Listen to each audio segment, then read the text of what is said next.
Basically હા, ગયા વખતે આપણે કઈ કથાઓ લીધેલી? રેવતી શ્રાવિકા, પછી સુલસા શ્રાવિકા અને મદન રેખા. તો આ આપણે લીધેલી ત્રણની. તો હવે હમણાં આપણે જ્યારે સાધ્વીજી ભગવાન કે શ્રાવિકાઓ એમની કથાઓ સ્ટાર્ટ કરી છે, તો એના જ અનુસંધાનમાં આપણે બીજી શ્રાવિકા હોય કે સાધ્વીજી ભગવાન, તો પેલા તો એ પણ શ્રાવિકા હોય, તો એની કથાઓથી આપણે આગળ વધશું. તો હવે આપણે જરાક પાછળ જે સ્ટાર્ટિંગ છે ત્યાં જશું. સૌથી પ્રથમ આ તીર્થંકરમાં પ્રથમ 24 સૌથી આદ્ય તીર્થંકર ઋષભદેવ ભગવાન, જે આપણે જ્યારે કથાનો યોગ સ્ટાર્ટ કર્યો હતો ત્યારે આપણે ઋષભદેવની કથા લીધેલી. તો એમને 2 પુત્રીઓ હતી, ભરત અને બાહુબલી, અને બીજા 98 પુત્ર હતા, અને 2 એટલે 100 પુત્ર અને 2 પુત્રીઓ હતી. એમને 2 રાણીઓ હતી, સુમંગલા અને સુનંદા, એમ 2 પત્નીઓ હતી. તો આ એટલે એમની જે બ્રાહ્મી અને સુંદરી એ જે 2 પુત્રીઓ હતી, તો એની જે થોડી વાત છે, બહુ નથી થોડી છે, પણ સૌથી પ્રથમ આપણે કહીએ કે આ અવસરપણી કાળમાં પ્રથમ શ્રાવિકા થવાનું જે લાભ મળ્યું છે સુંદરીને, તો એ આપણે બ્રાહ્મી અને સુંદરીનું થોડીક વાત કરી, અને પછી આજે આપણે કલાવતી અને દમયંતી, જે નળ દમયંતીની કથા છે, તો એ આપણે આજે 3 કથાઓ લઈશું. લગભગ આપણે 3 કથાઓ લેતા હોઈએ છીએ દર વખતે. આઈ હોપ કે તમને બહુ કન્ફ્યુઝન નહીં થતું હોય. તો સૌથી પ્રથમ આજે આપણે આ બ્રાહ્મી અને સુંદરીની કથા લઈશું, કે જે ઋષભદેવ ભગવાનની પુત્રીઓ હતી, અને જે ઋષભદેવ પ્રભુને જે સુમંગલા જે પત્ની હતી, એનાથી એક ત્યારે એવું હતું ને, આ યુગલિક કાળ ચાલુ હતો, પછી આ યુગલિક કાળ બંધ થાય છે. યુગલિક કાળ એટલે શું થાય કે એક પુત્ર અને એક પુત્રી બેવ જન્મે, એ મોટા થાય, અને પછી એ જ આપણે શું કહીએ કે પતિ પત્ની તરીકે જીવન ગાળે, અને એમના આયુષ્ય પણ ઘણા લાંબા હોય, અને છેલ્લે જ્યારે એમનું આયુષ્ય પૂર્ણ થવાનું હોય એના થોડો ટાઈમ પહેલા એ પણ અગેન એક પુત્ર અને પુત્રી, એક જોડલાને જન્મ આપે, અને પછી એમનું આયુષ્ય પૂર્ણ થઈ જાય, અને એ પુત્ર પુત્રી એ જ પાછા મોટા થાય, અને આવી રીતે એ કાળ જતો હતો. તો ઋષભદેવ ભગવાનને સુમંગળા એ જે એમની સાથે જે જન્મી હતી, એ સુમંગળા જે પતિ પત્ની તરીકે રહેતા હતા, તો એને આ સુમંગળાને જે એક ટ્વિન્સ જન્મે છે, જોડલું, એટલે એક પુત્ર અને એક પુત્રી. તો ભરત અને બ્રાહ્મી, ભરત એ અને એની બીજી હતી પુત્રી એ બ્રાહ્મી, અને બીજી જે સુનંદા નામની પત્ની હતી, આ 2 પત્નીમાંથી એક પત્નીનું એવું થયું હતું કે હવે યુગલિકનો કાળ પૂરો થવાનો હતો. એટલે આ વાત મેં તમને કીધેલી કે જે એક યુગલિક અને એક યુગલિક એની પત્ની 2 જણા રહેતા હતા, એમાંથી એ યુગલના જે પતિ હોય છે, એટલે પુરુષ હોય છે, એના માથા ઉપર એક નારિયેળ કે કંઈક પડે છે, અને એ મૃત્યુ પામે છે.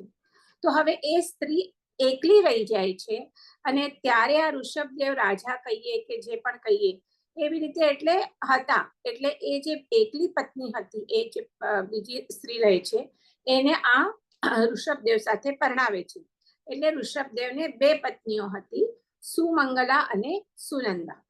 તો આ સુમંગલાથી એમને ભરત અને બ્રાહ્મીને જન્મ આપ્યો, આ સુમંગલાએ, અને સુનંદાએ બાહુબલી અને સુંદરીને જન્મ આપ્યો, બરાબર. અને પછી સુમંગળા જે ભરતની જે માતા હતી, એને બીજા 98 પુત્રને જન્મ આપ્યો. એટલે ટોટલ આપણે જોઈએ, આપણે બીજા 98 પુત્રને હમણાં સાઈડમાં રાખીએ, એટલું જ યાદ રાખીએ કે એક પત્ની હતી, એને ભરત અને બ્રાહ્મીને જન્મ આપ્યો, બીજી પત્ની સુનંદા, એને બાહુબલી અને સુંદરીને જન્મ આપ્યો. અહીંયા મેઇન આપણા કોણ છે હીરો કે હિરોઈન, જે મેઇન પાર્ટ છે એ અહીંયા ભરત, બાહુબલી અને બ્રાહ્મી અને સુંદરી છે.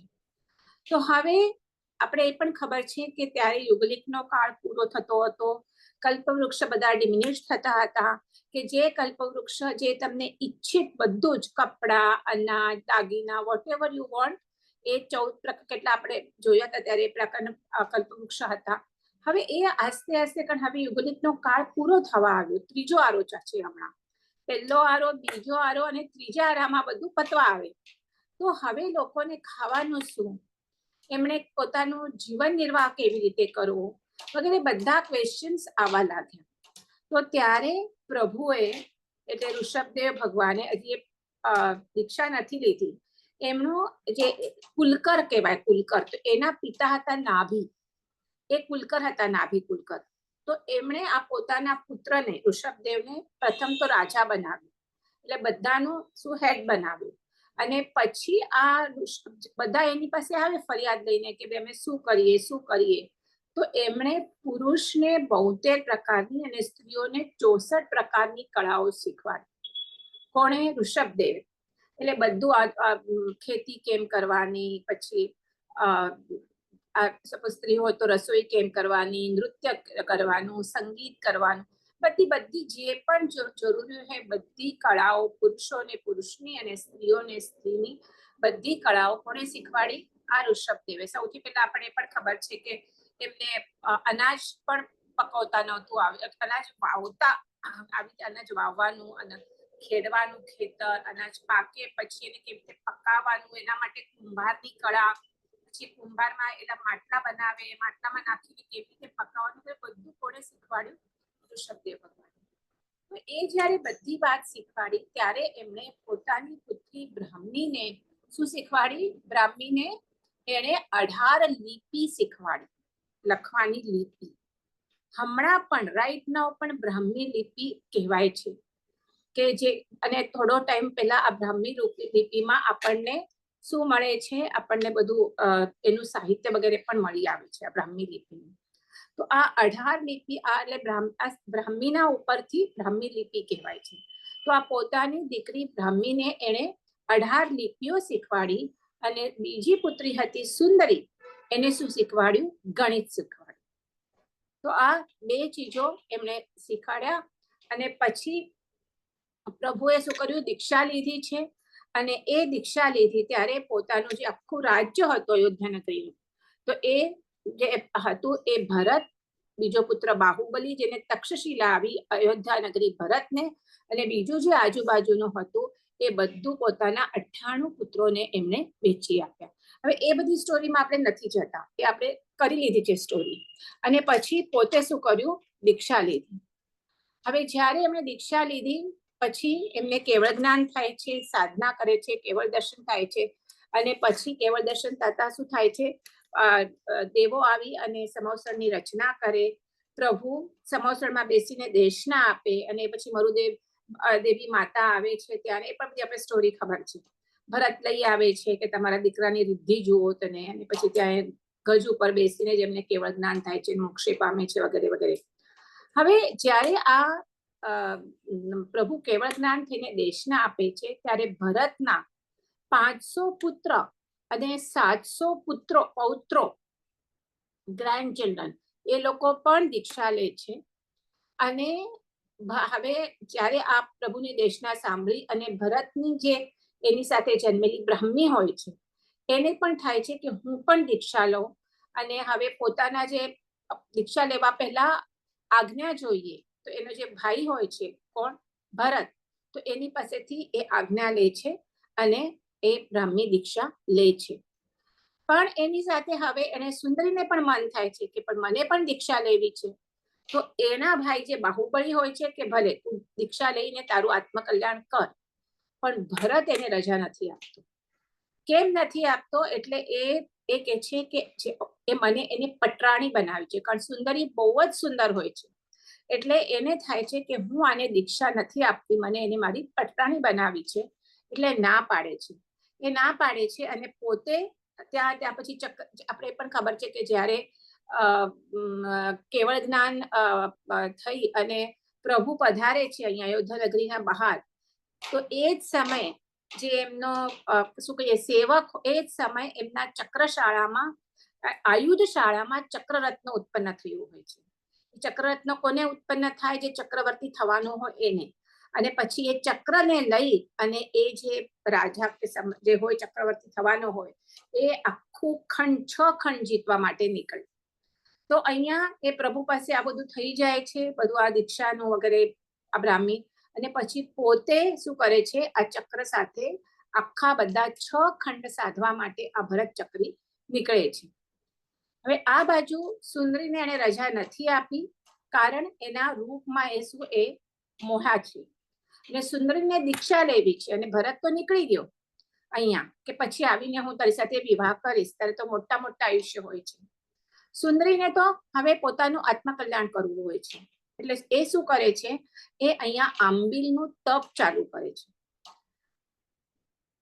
ભરત છે નહીં અને આંબીલનું તપ કરે છે ચાલુ. આ બાજુ બધા 6 ખંડ સાધી અને ભરત પાછો અયોધ્યા આવે છે. અયોધ્યા આવે છે અને તપાસ કરે છે કે સુંદરી ક્યાં છે. અને સુંદરીને જુએ છે તો સુંદરી તો એકદમ જાણે કરમાઈ ગયેલી, જે આપણે અહીંયા લખેલું છે કે સાવ એકદમ કહીએ ને આમ કાળી જેવે એકદમ કરમાઈ ગયેલી, સાવ લાવણ્ય મ્લાન થયું હોય છે. ફક્ત શરીરમાં અસ્થિ હાડકા રહ્યા હોય છે, કે જાણે સુંદરી છે જ નહીં, એના જગ્યાએ બીજી કોઈ છે. તો એવી રીતે સુંદરીને જુએ છે તો એને બહુ આઘાત લાગે છે કે જે શું પહોંચે. બધા સેવકોને પૂછે છે કે તમે એને સરખી રીતે ખાવાનું નથી આપ્યું કે શું થયું છે, કે મારી બેન આવી થઈ ગઈ છે. તો ત્યારે એ કહે છે કે આ તમે જ્યારથી ગયા છો ત્યારથી કેટલા 60,000 વર્ષ થયા હોય છે. 6 ખંડ સાધવાને આટલા બધા રાજ્ય, એટલે 60,000 વર્ષથી આ સુંદરી આંબીલનું તપ કરી રહી છે. એટલે બટ નેચરલ છે. આટલા લાંબાથી આંબીલનું તપ, આંબીલ એટલે 9 વિગઈ, એક ટાઈમ જમવાનું બધાને, અને ટોટલી 6 વિગઈનો ત્યાગ. એટલે જે રસવર્ધક આપણે કહીએ શરીરને, એ તો કોઈ વસ્તુ લેતી જ નથી. એટલે એના પરિણામે એની કાયા અતિ કૃશ થઈ ગઈ છે. આ સાંભળી અને ભરતને પોતા ઉપર જ પશ્ચાતાપ થાય છે કે હું આટલો વિષયાસક્ત થયો અને મેં સુંદરીને દીક્ષા લેવાની રજા નહીં આપી, અને એને આટલું તપ કર્યું કે એને ધન્ય છે અને ભલે દીક્ષા ગ્રહણ કરતી. અને ત્યારે પાછા વૃષભદેવ પ્રભુ વિહાર કરતા કરતા ત્યાં આવે છે. સમવસરણ રચાય છે અને ત્યાં ભરત મહારાજા સુંદરી સાથે પ્રભુના દર્શન કરવા જાય છે.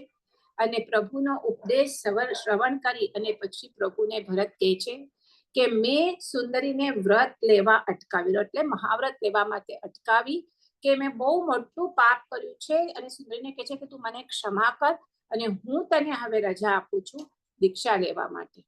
અને એવી રીતે એ સુંદરી પણ અહીંયા એને ભરતને કહે છે, ક્ષમા આપે છે કે દીક્ષા લીધા વિના મારા આટલું આયુષ્ય મારું ગયું, પણ એવું જ મારા કર્મનો ઉદય હશે.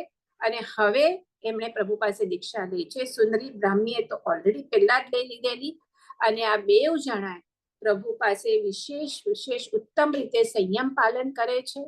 અને પછી બેવ જણા ઘાતી કર્મ ક્ષય કરી કેવળ જ્ઞાન પામે છે, અને બહુ દીર્ઘકાળ પર્યંત ભવ્ય જીવોને બોધ આપી અને છેલ્લે આયુષ્યના અંતે બેવ અષ્ટાપદ પર્વત ઉપર જઈ અને ત્યાંથી બંને જણી સિદ્ધ ગતિએ જાય છે. જેવા બ્રાહ્મી સુંદરીને આપણા વંદન હોજો. તો આ બહુ મોટી કથા તો નથી, પણ એનો પણ ઉલ્લેખ કરવો જરૂરી છે, આ બ્રાહ્મી અને સુંદરીનો. તો એ આપણે સૌથી પ્રથમ લીધું. અને હવે આપણે લઈશું કલાવતીની સ્ટોરી. કલાવતી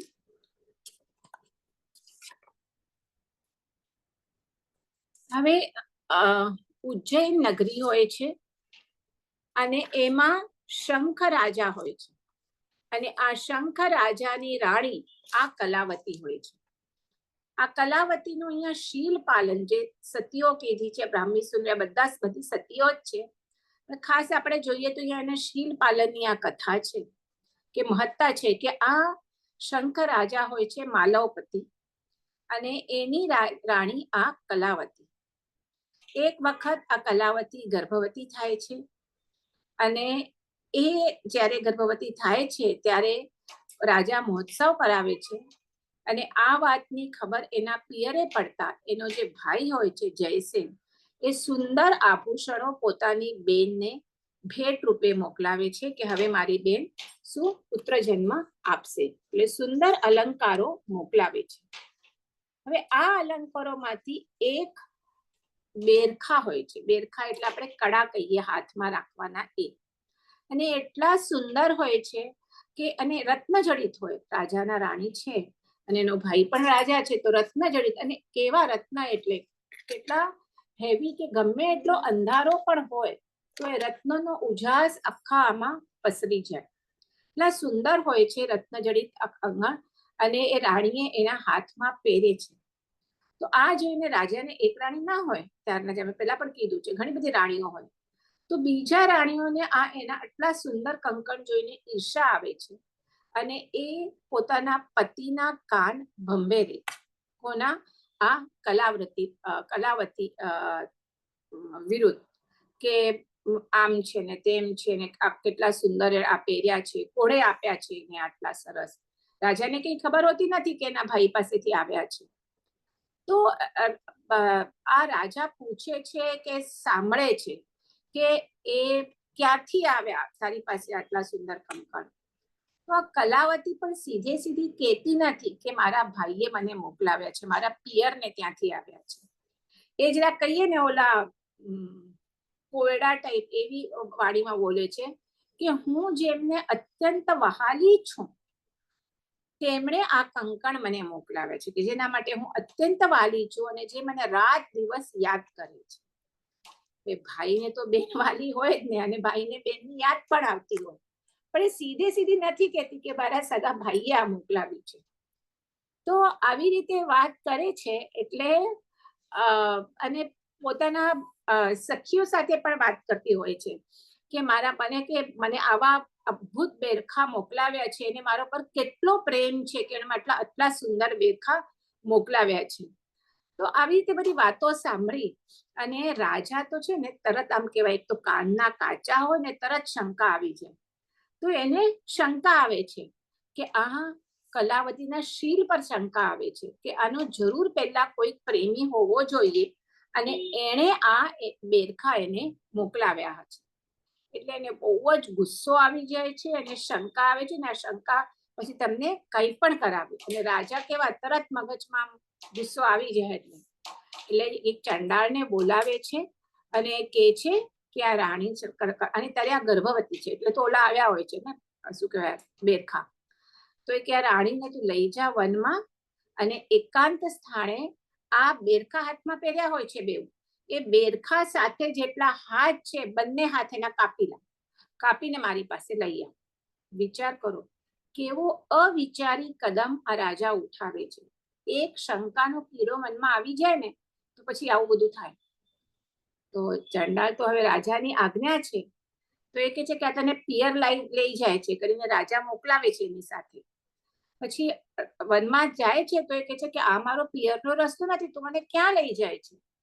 એટલે ચાંડાળ તે રથ ઉભાવે છે. ચાંડાળ નીચે ઉતરે છે અને એને કહે છે કે મને ખબર નથી કે તમને રાજાએ શું કામ આ કીધું કરવાનું, પણ આવી રીતે મને આજ્ઞા કરી છે કે તમારા આ બેઉ હાથ કંકણ સાથે કાપી અને એની પાસે લઈ જવાનું. ઓફકોર્સ રાણીને સાંભળીને તો બહુ જ દુઃખ થાય છે, પણ એ કે છે કાંઈ વાંધો નહીં, કે આમાં મારા પતિનો પણ દોષ નથી, કોઈ મારા બેરખાનો પણ દોષ નથી, પણ આ મારો જ કર્મનો દોષ હશે કે મને આવી રીતે મને આ શિક્ષા રાજાએ આપી છે. એમ કરી અને ઓલો જે ચંડાળ હોય છે એ તો એના બેઉ હાથ કાપી અને રાજા પાસે લઈ જાય છે. આ બાજુ ગર્ભવતી હોય છે, પૂરા દિવસ હોય છે અને પુત્ર જન્મ થાય છે, બેઉ હાથ કાપેલા છે. તો ત્યારે એ પ્રાર્થના કરે છે કે પરમેશજી નમસ્કારનું સ્મરણ કરે છે, નવકાર મંત્રનું સ્મરણ કરે છે અને કરે છે કે જો મેં મારો પત્નીવ્રતા કે પતિવ્રતા ધર્મ જે કહેવાય એ મન વચન કાયાથી પાળ્યો હોય, મને મારા પતિએ આજે મારા ઉપર મારા શીલ પર શંકા થઈ છે એટલે એને આ કૃત્ય કર્યું છે, પણ જો ખરેખર મેં મારો પતિવ્રતા ધર્મ મન વચન કાયાથી પાળ્યો હોય તો મારા હાથ પેલા હોય એવા થઈ જાય. અને એ ત્યાં નદી પર જાય છે, ત્યાં નદી હોય છે નજીકમાં, કારણ હવે પુત્ર જન્મ આપ્યો છે એટલે શુચિકર્મ તો કરવું પડે, શુદ્ધિ તો કરવી પડે. અને ત્યાં એને એ કહું છું ને કલાવતી સતી હોય છે, એટલે એ શિયળ વ્રતના પ્રભાવથી એના બંને હાથ પેલા જેવા પૂર્વ જેવા થઈ જાય છે. અને એ ત્યાં જ એવું બને છે કે એક તાપસ આવે છે અને તાપસ જુએ છે કે આ એક સ્ત્રી છે અને નાનું એકદમ બાળક છે સાવ એની પાસે, એટલે પ્રસવ્યો છે, એટલે કે છે ને જુએ છે કે આ સ્ત્રી પણ કોઈ સારા કુળની દેખાય છે, એટલે કે છે તમે અહીંયા રહેવું ઠીક નથી, અહીંયા મારું નજીકમાં જ આશ્રમ છે, તો તમે મારી સાથે ચાલો. અને પછી એ પોતાના કુળપતિ જે મેન તાપસ હોય ત્યાં લઈ જાય છે. આ કળાવતી પણ પોતાની કે છે વિગત કે આવી આવી રીતે થયું છે, એટલે કે છે કે તે સાંભળી તાપસ કે છે કે તું ખેદ ના કર, તારા રક્ષણ ઉપરથી મને ખબર પડે છે કે સૌ સારાવાના થશે. અને આ જે કલાવતી હોય છે એ અહીંયા આ તાપસના આશ્રમમાં રહેવા લાગે છે. હવે બને એવું છે ઓલો જે ચંડાળ હોય છે એ આ એના હાથ કાપી, રાણીના હાથ કાપી અને લઈ જાય છે ક્યાં? આની પાસે, રાજા પાસે. રાજાનો હુકમ હોય છે કે એના હાથ લઈ આવજો. એ લઈ આવે છે હાથ કાપી, અને પછી રાજાએ તો કઈ આ બેરખાની કોઈ વાત ખબર જ હોતી નથી, એટલે જુએ છે બેરખા કે આવા કયા સુંદર બેરખા છે આવા કે છે. તો એના ઉપર રાણીના ભાઈનું નામ, કળાવતીના ભાઈનું નામ જયસેન લખેલું હોય છે, અને એને ખબર છે કે આ જયસેન કોનું નામ છે? મારા સાળાનું નામ છે. પોતાના મંત્રીને બોલાવે છે, સેવકને બોલાવે છે કે આ ક્યાંથી આવ્યા છે? તો કે થોડા દિવસ પહેલા કે રાણીના પિયરથી એના ભાઈનો સેવક આવી અને આ આપી ગયો છે. એટલે હવે રાજાને આખી વાત સમજણ પડે છે. જ્યારે આ આવું હુકમ આપી દે છે સીધો એને હાથ કપાવવાનો, તો ત્યારે કોઈ વાતની તપાસ ન કરતા બસ ક્રોધ આવ્યો અને હુકમ આપી દીધો, રાણીને વનમાં મોકલાવી દીધી, એટલું જ નહીં એના હાથ પણ કાપી નાખવાનું, આટલું ક્રૂર ઘાતકી નિર્ણય એને કર્યો. અને જ્યારે એને ખબર પડે છે કે મારાથી કેટલી મોટી ભૂલ થઈ ગઈ છે, અવિચારથી મેં કેટલું મોટું ભૂલ કામ કર્યું છે, ત્યારે એને ખૂબ પશ્ચાતાપ થાય છે, ખૂબ ખેદ કરે છે. હવે શું? એટલે કે છે મેં એટલું હવે ખરાબ કામ કર્યું છે કે હું જીવવાને લાયક નથી, કે મારા રાણી ઉપર મેં આટલું કલંક લગાડ્યું, એટલું જ નહીં એના હાથ કપાવીને વનમાં મૂકી દીધી, અને એ પણ કેવી કન્ડિશનમાં? તો કે ગર્ભવતી. ખબર નહીં આપણે હિસ્ટ્રીમાં બધી ઓલી રામ સીતાની પણ એવી જ આપણે કથા આવે છે કે સીતા પણ ગર્ભવતી હોય છે, ત્યારે રામ એને ક્યાં મોકલાવી દે છે? જંગલમાં. રામ તો આટલા આપણે કહીએ ને રામના તો બધા શું કે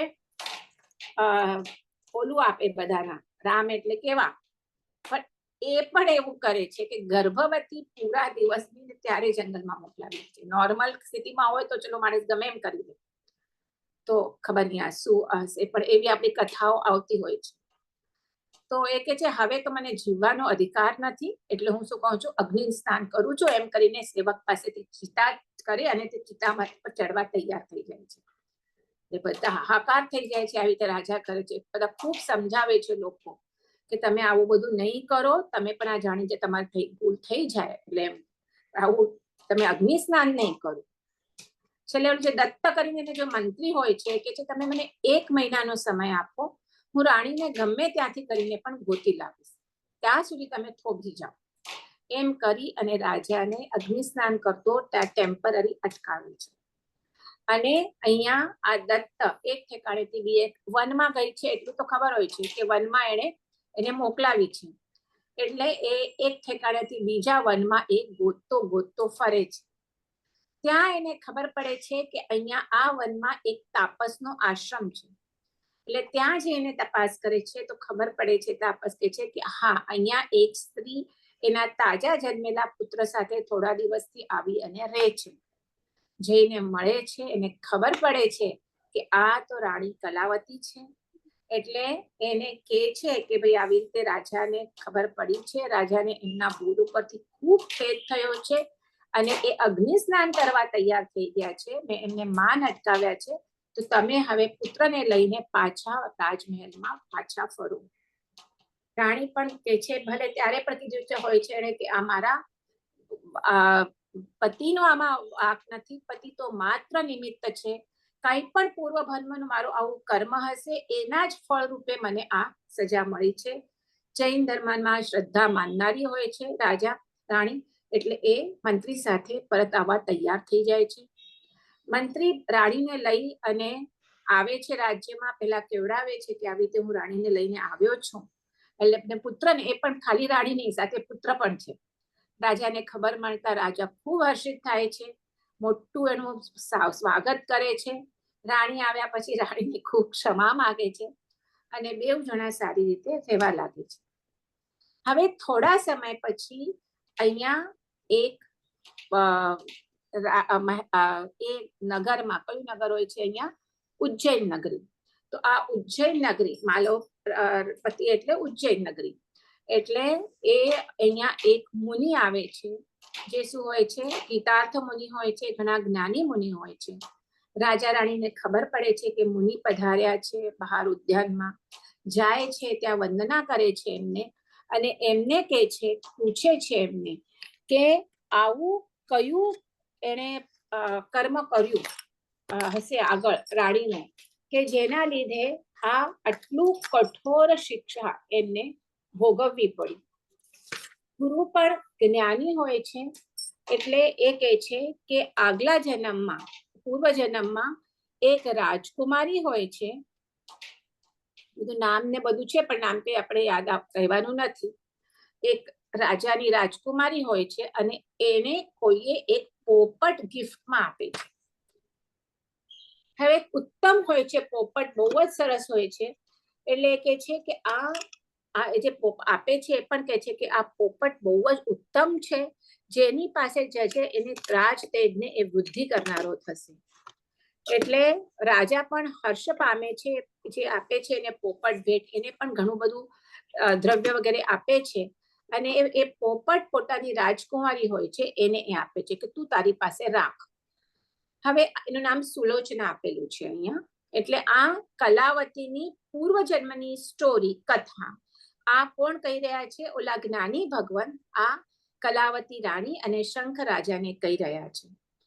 તો કે એ હવે રાજકુમારી છે એટલે સાદું લોખંડનો પિંજરો તો હોય નહીં, સુંદર સુવર્ણનો પિંજરો એના માટે કરાવે છે. એને પણ બહુ ગમે છે પોપટ, અને એમાં એને રાખે છે. અને જે પોપટને ભાવતી વસ્તુઓ હોય, દાડમ ને શું મિરચી ને જે પણ હોય, તે એકદમ સરસ રીતે ગ્રીન, એકદમ લીવ્સ ને એવું બધું રોજ એને સરસ સરસ ખાવા માટે આપે.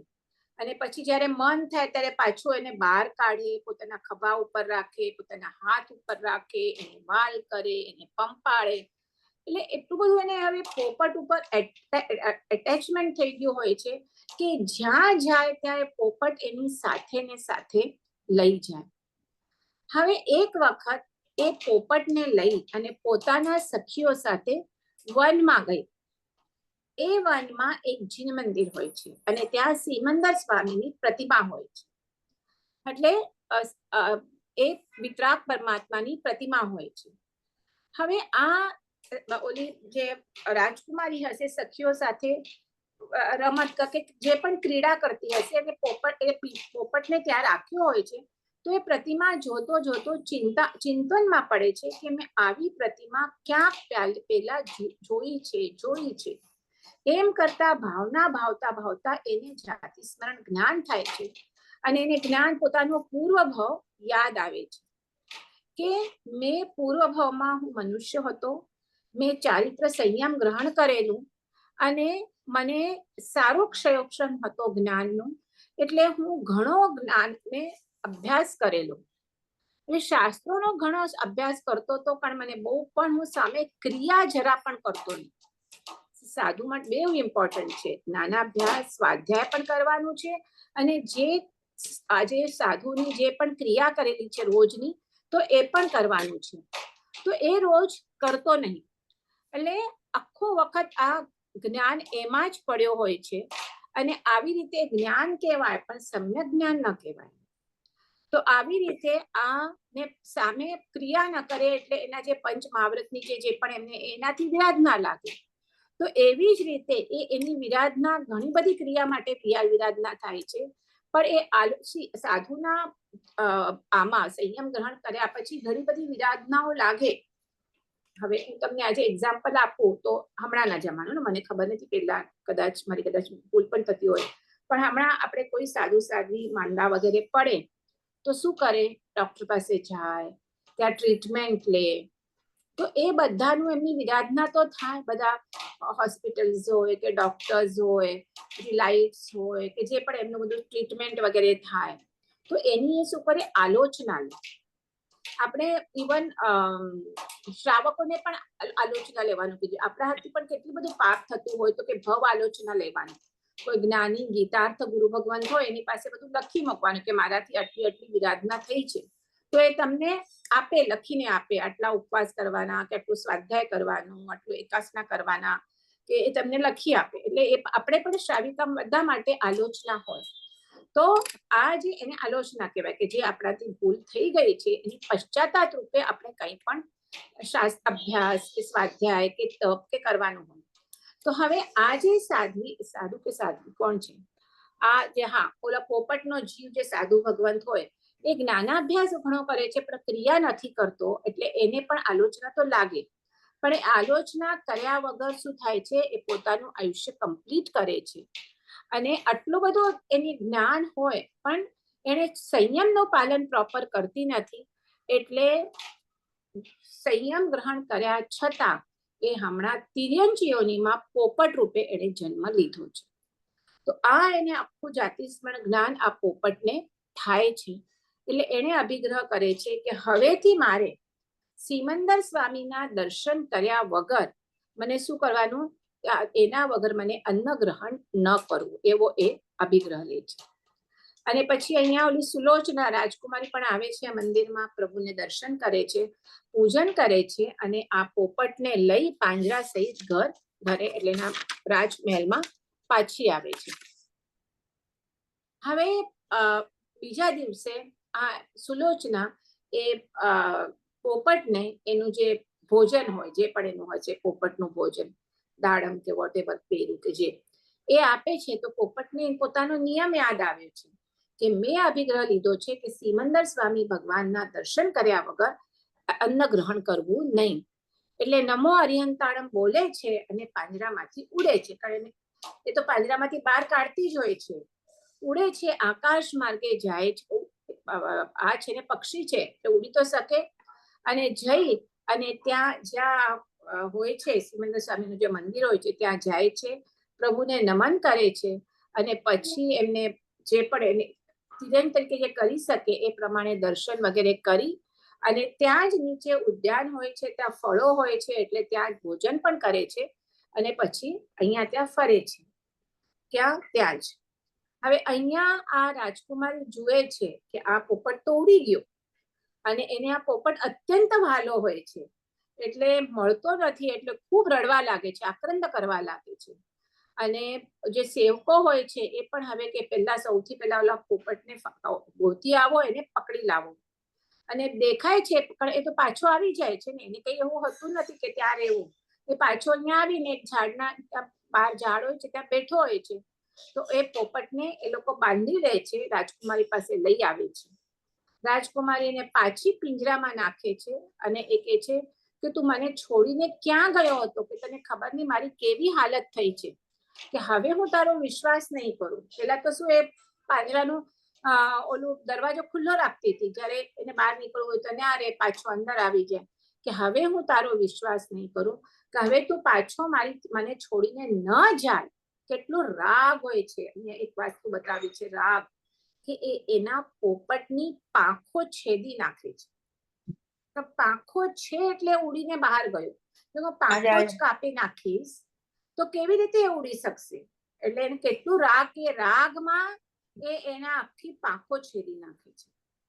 એટલે એવી રીતે કરે છે, અને પોપટ પણ વિચારવા લાગે છે કે ધિક્કાર છે મને, કે જ્યારે હું આગલા જન્મમાં સ્વાધીન હતો, કે ત્યારે મેં આ સ્વાધીન હતો તો પણ મારા મન પ્રમાણે હું ક્રિયા કરી શકતો હતો, મેં કરી નહીં, અને હું આ તિર્યંચનું મેં ગતિ કરી, અને હવે શું છે, હવે હું પરાધીન થઈ ગયો છે, હવે હું પાછું સારું થવું સારું હવે દુર્લભ છે, એટલે ત્યાં એ અનશન ગ્રહણ કરે છે.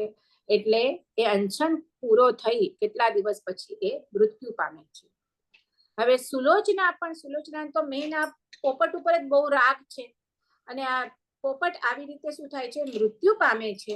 એટલે એ પણ બહુ દુઃખ પામે છે, એ પણ મૃત્યુ પામે છે. કોણ?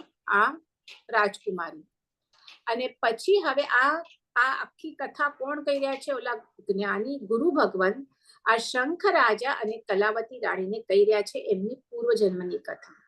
અને પછી એના પછી એક એમની દેવગતિ કે કઈ થાય છે, પણ એના પછી જે થાય છે તો એ કે છે કે જે પોપટનો જીવ હતો એ શંખ રાજા તમે છો, અને જે રાજકુમારીનો જીવ હતો એ કલાવતી તમે છો.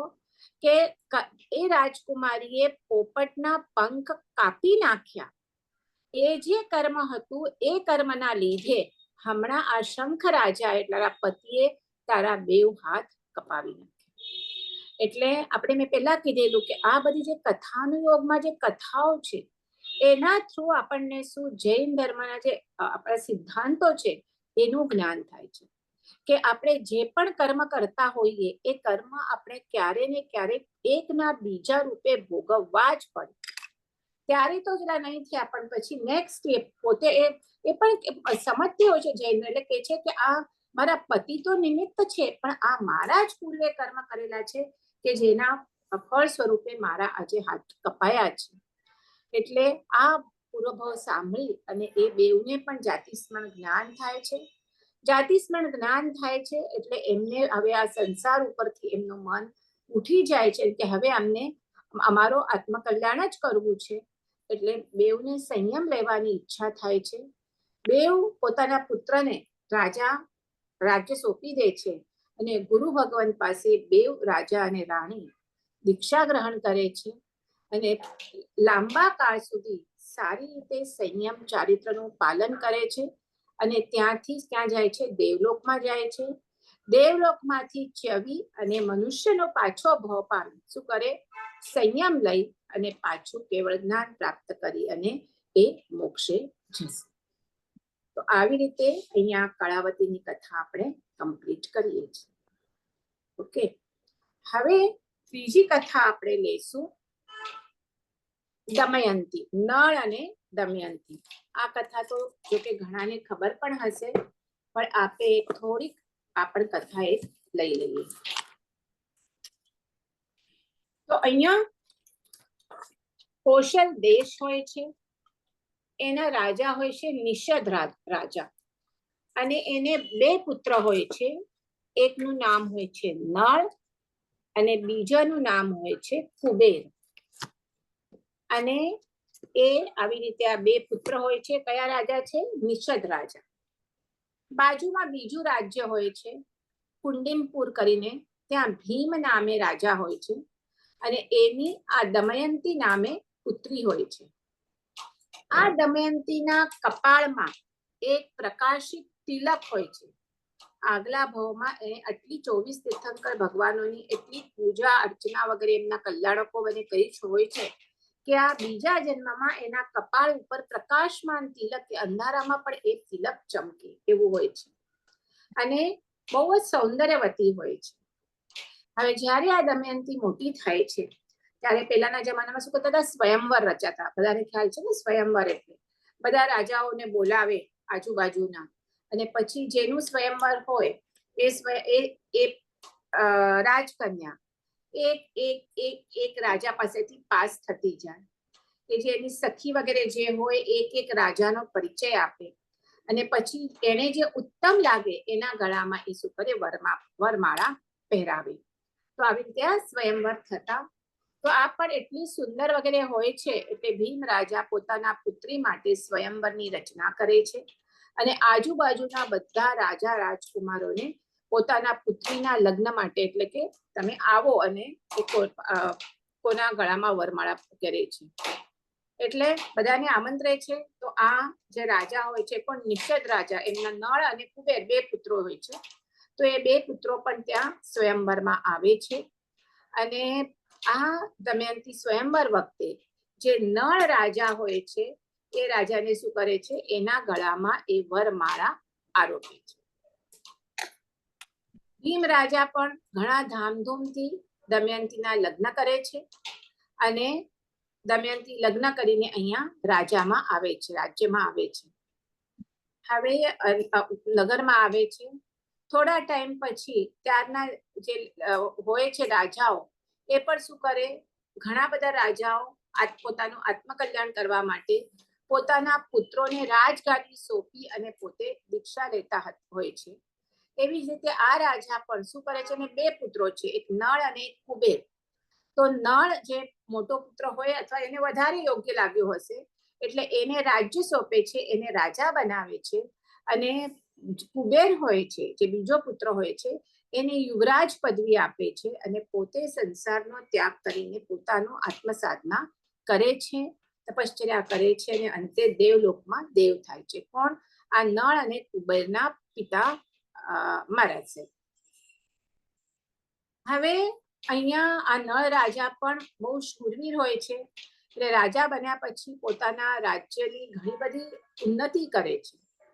અને એનો જે બીજો ભાઈ છે કુબેર, તો એને રાજા જેટલો તો માનપાન તો ન જ મળે ને, રાજા એટલે રાજા.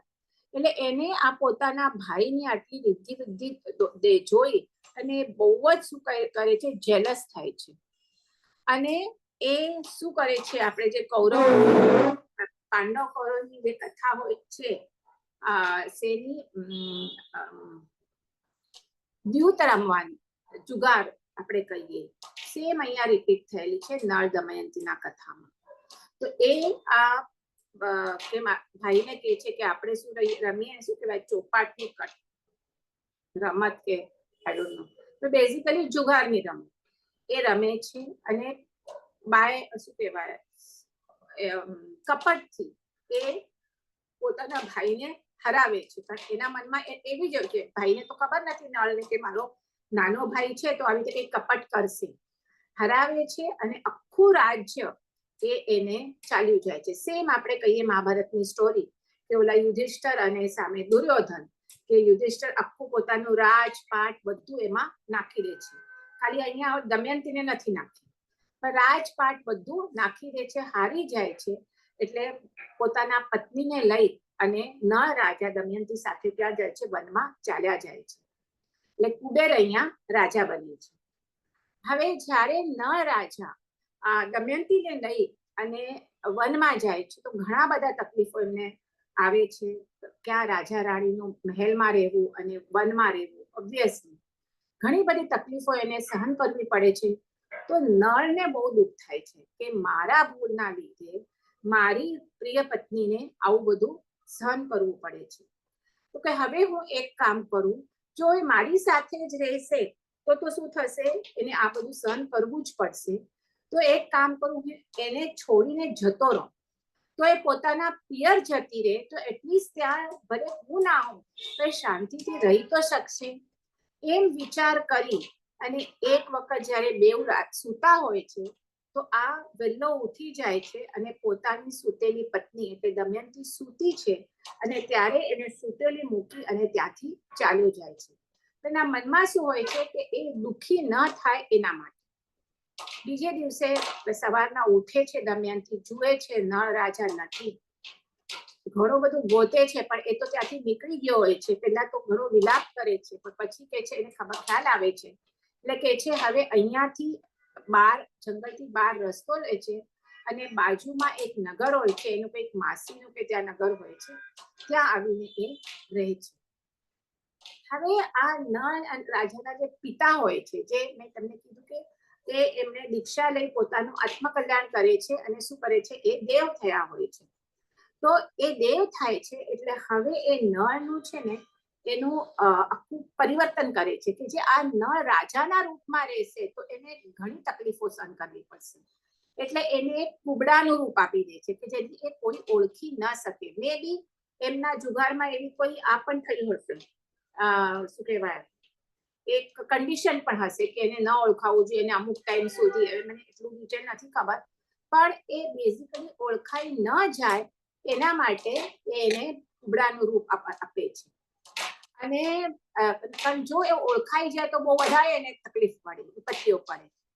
અને પાછી સાથે સાથે એને એવી પણ વસ્તુ આપે છે કે જ્યારે એને નળ રાજાને પોતાના મૂળ રૂપમાં પ્રગટ થવું હોય તો એ થઈ શકે, એવી પણ સાથે સાથે એને આપે છે, દવાઓ કે વસ્તુઓ આપે છે.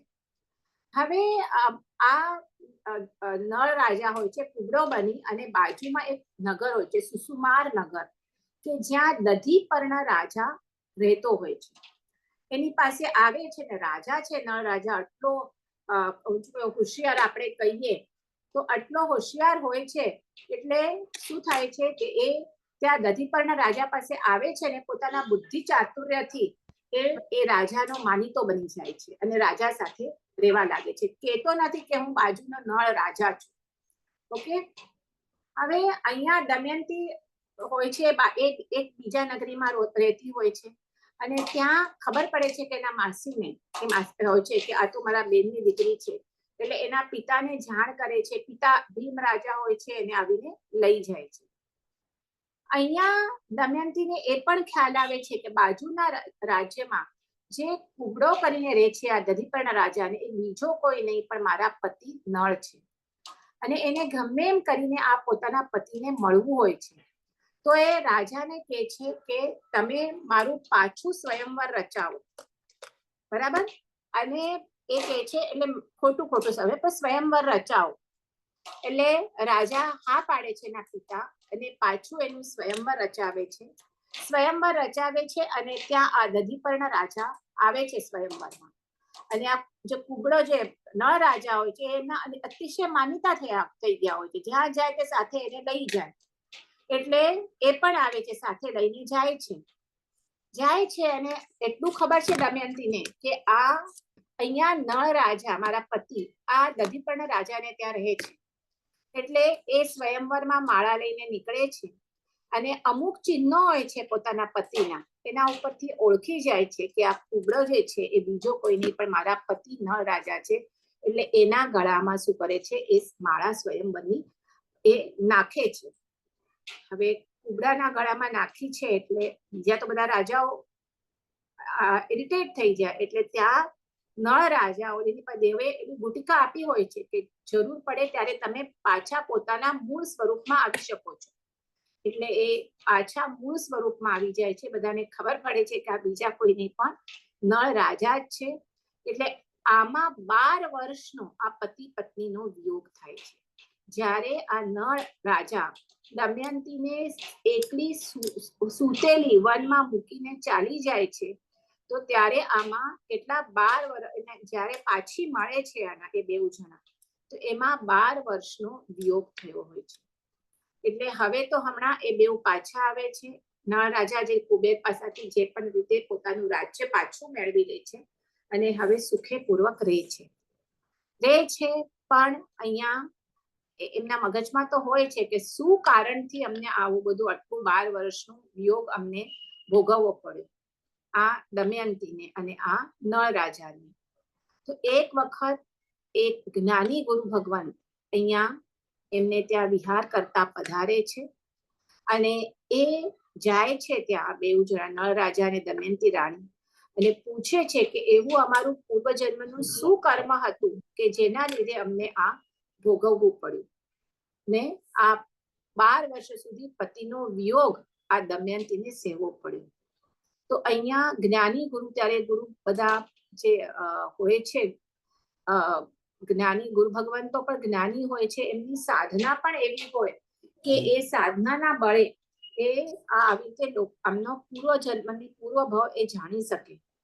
તો એ કહે છે કે પૂર્વે તમારા જ્યારે પૂર્વ ભાવમાં આ જે નળ છે રાજા એ મમણ નામે રાજા હતો અને એની વીરમતી નામે રાણી હોય છે. અને એ રાણી જૈન ધર્મ પાળતી હોય છે પણ રાજાને જૈન ધર્મ પ્રત્યે જરા પણ રુચિ હોતી નથી. હવે એક વખત એ રાજા બીજા કોઈ ગામમાં જતા હોય છે. રસ્તામાં કોઈ જૈન મુનિ મળે છે. જૈન મુનિ મળે છે એટલે એને રુચિ તો નથી હોતી પણ ઉલટાનું આપણે કહીએ ને એક ટાઈપનો દ્વેષ ભાવ કહીએ કે એવા ટાઈપનો એને મેન્ટાલિટી હોય છે જૈન મુનિ પ્રત્યે. એટલે એને થાય છે કે હું સારા કામ માટે નીકળ્યો છું અને મને અપશુકન થયા. શું થાય છે? મને અપશુકન થયા. એટલે એને ગુસ્સો આવે છે અને એ મમન રાજા મુનિને કોઈ મકાનમાં પૂરી રાખે છે. 12 ઘડી સુધી પૂકી રાખે છે. પછી રાજાનો ગુસ્સો શાંત થાય છે. પછી થાય છે કે મેં ખાલી પેલી આ મુનિ જૈન મુનિને મેં હેરાન કર્યા એટલે એની ક્ષમા માગે છે અને છૂટા કરી દે છે. અને પછી હવે એ પેલા મુનિ પણ એને ધર્મ સમજાવે છે અને સમજે છે અને હવે દયા ધર્મ પાળવા લાગે છે. એટલે કે છે કે એ મમન રાજા એટલે નળ રાજા તું, અને આ તારી એની જે રાણી એ દમયંતી રાણી. એટલે રાજાએ 12 ઘડી સુધી જે મુનિને રોકી રાખ્યા એના કર્મના ફળ તરીકે 12 વર્ષ સુધી રાજા કહે છે કે તને આ તારી રાણી દમયંતીનો વિયોગ સહવો પડ્યો. આપણે આવી જ રીતે ઋષભદેવ ભગવાનના આમાં પણ જોઈએ સ્ટોરીમાં, કથામાં તમને યાદ હોય તો, કે આપણે ખબર છે કે ઋષભદેવ ભગવાને દીક્ષા લીધા પછી 12 મહિના સુધી એમને ગોચરી નથી મળતી. કારણ એ સૌથી આ અવસર પેલી કાળમાં સૌથી પ્રથમ તીર્થંકર કોણ થયા, પ્રથમ દીક્ષા કોણે લીધી છે? પ્રથમ રાજા, પ્રથમ દીક્ષા, પ્રથમ તીર્થંકર બધું જ ઋષભદેવ ભગવાન. એટલે જ્યારે દીક્ષા ગ્રહણ કરે છે ત્યારે લોકોને ખબર નથી હોતી કે એમને ગોચરી માટે શું આપવાનું, શું ઓરાવાનું. એટલે જ્યારે ગોચરી માટે નીકળે ત્યારે એમને શું લોકો ઘરેણા આપે, પૈસા આપે, કોઈ પોતાની દીકરી આપે લગ્ન કરવા માટે, કોઈ આહાર દાન ન કરે. અને આવી રીતે 1 વર્ષ સુધી એમને આહાર નથી મળતો બીકોઝ ઓફ એમનું એ પૂર્વભાવનું કર્મ. અને પછી જ્યારે આ કર્મ પતે છે ત્યારે શ્રેયાંશ કુમાર એમને શું કહે છે, 108 ઇક્ષુ રસના પારણાથી, ઇક્ષુ રસના ઘડાથી એમને પારણું કરાવે છે. તો ત્યારે પણ એમનો આજે 12 મહિના એમને આહાર નહીં મળ્યો. શું કામ? યાદ આવે છે કોઈને? કે એમણે પહેલાના ભાવમાં એક ઘાંચી કે કઈ ઓલો શું કહેવાય તેલ કરે ને, એટલે એની પાસે બેઝિકલી બળદ હોય છે અને બળદને આમ રાઉન્ડ રાઉન્ડ ફરાવે ઓલું ઘાંચી નું તેલ કરવા માટે.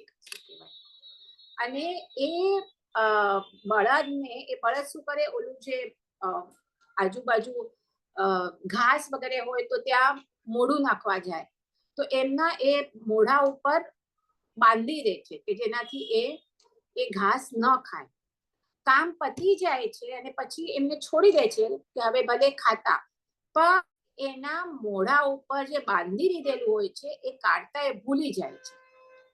પણ ઓલો જે ઘાંચી કે શું કહેવાય એ, અને એના લીધે 12 ઘડી સુધી બળદોને ખાવાનું નથી મળતું, એ ભૂખ્યા રહે છે.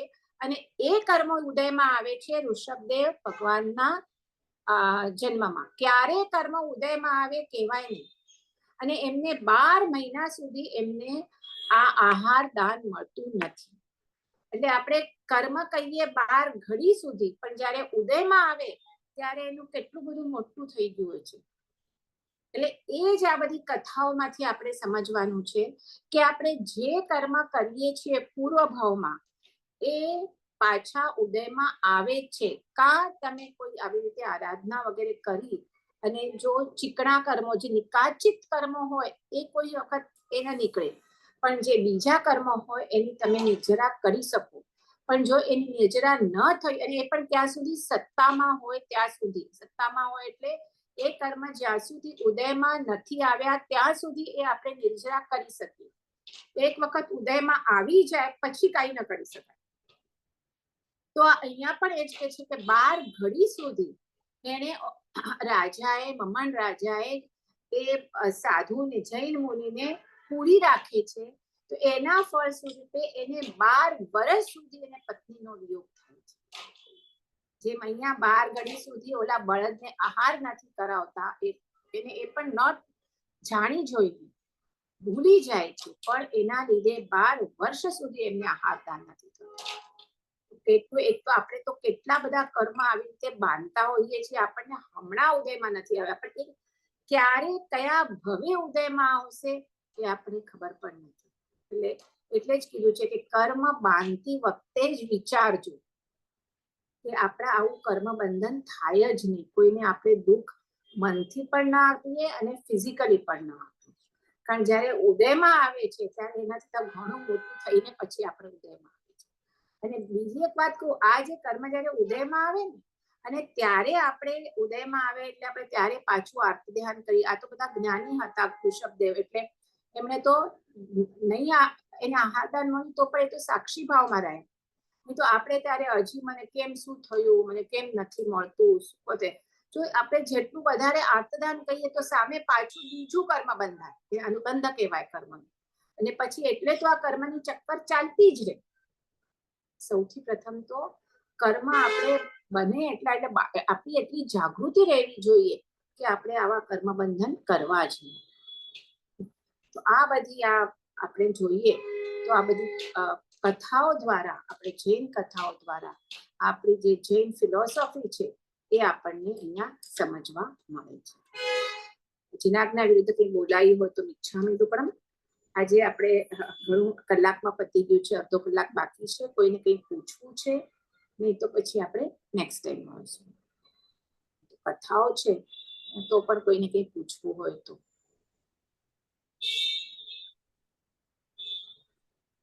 નહીં તો પછી ઠીક છે, નેક્સ્ટ ટ્યુઝડે આપણે પાછો આપણે આ કથાઓ કન્ટિન્યુ કરીશું. Thank you, Rashmi ma'am. Jai Jinendra. Thank you.